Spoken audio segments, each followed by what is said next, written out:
Los TPS en Minecraft representan el rendimiento de un servidor, siendo 20 TPS el mejor rendimiento y un TPS el peor rendimiento. La causa principal de un mal rendimiento siempre va a ser la capacidad de cómputo que tenga el servidor. Si el servidor se hostea en un PC de gama baja, pues vas a tener problemas de rendimiento. De lo contrario, si se hostea en un PC de gama alta o hasta de gama media, pues vas a tener un rendimiento muy bueno. Pero no todos contamos con una computadora muy potente y posiblemente seas una persona joven y no tengas mucho dinero como para pagar un host de Minecraft, y por eso recurrimos a alternativas gratuitas como Aternos o Google Colab. Pero al ser servicios gratuitos el rendimiento no es tan bueno y lamentablemente no hay plugin ni configuración que mejoren el rendimiento base que ya nos ofrecen estas empresas. La buena noticia es que hay alternativas para que nuestro servidor sea mucho más estable y podamos jugar con muchas más personas sin que el servidor colapse, y eso es lo que te voy a enseñar en este video. Lo primero que tienes que hacer es configurar tu servidor. En el caso que uses Aternos, vamos a Archivos, Server Properties, y aquí vamos a configurar la distancia de renderizado y la distancia de simulación. Si usas Google Colab, debes ir a Google Drive y buscar la carpeta de tu servidor. Luego buscas Server Properties, das clic derecho y abrir con Text Editor. Aquí les recomiendo bajar la distancia de renderizado a 12 u 8 chunks y la distancia de simulación a 3 chunks. La distancia de renderizado no afecta tanto en el rendimiento como lo hace la distancia de simulación, así que les recomiendo que sí o sí lo tengan al mínimo. Como les digo, esto no va a mejorar el rendimiento, pero vas a poder tener a más personas en el servidor sin que el mismo colapse, ya que la distancia de simulación representa a qué distancia el juego va a simular cosas, ya sea cultivos, animales, flujo de agua y mobs. Y si hay muchas personas jugando, esto va a consumir muchos recursos de tu servidor. Por eso deben instalar este plugin. Su función es muy simple, pero ayuda un montón. Como pueden ver, lo que hace es agrupar a los mobs en stacks, por decirlo de alguna manera, haciendo así que el servidor ya no tenga que estar procesando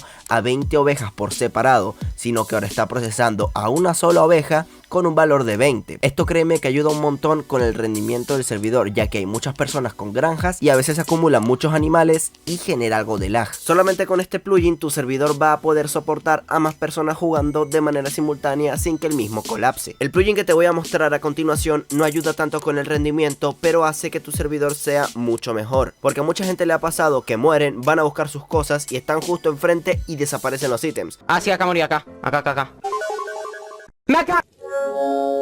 Lo bueno que tiene este plugin es que puedes configurar el intervalo en que los ítems desaparecen y les va a avisar a todos los jugadores que estén en el servidor cuando los ítems estén a punto de desaparecer. Acá, como pueden ver, intenté sobrecargar el mundo con ítems colocados en el suelo, pero es muy difícil que un servidor se colapse con solamente colocar ítems en el suelo. Como pueden ver, ahí estoy colocando y sigue igual. Más se sobrecarga el servidor cuando estoy avanzando en el mundo que colocando ítems en el suelo, así que este plugin no es más que simplemente para avisar cuando van a desaparecer los ítems. También debes tener en cuenta de que si tu internet es malo, o sea que tiene mucha latencia, acá como pueden ver yo tengo 10 ms, gracias a los dioses del Olimpo tengo buen internet, pero hay gente que no tiene un internet tan bueno. En el caso de que tú tengas un internet decente, pues te va a interesar el siguiente método. Los requisitos mínimos que necesitas para este método son 8 GB de memoria RAM, preferiblemente que sean DDR3 para que tenga una velocidad decente, y un procesador de 2 núcleos. Debes tener en cuenta que esto es para servidores pequeños, no te va a servir para crear un servidor de 100 personas y que entren las 100 personas al mismo tiempo. Este método es para crear servidores pequeños, algo para jugar con amigos, de chill, tranquilito, nada tan potente. Y lo mejor de todo es que no vas a depender ni de Aternos ni de Google Colab. Lo único que vas a necesitar es tu computadora y un internet decente. Ya te dije, de 200 ms, 50 ms, eso sería un rango ideal. Eso no te lo voy a enseñar en este video. Aquí te voy a dejar un video para que aprendas a cómo hacerlo.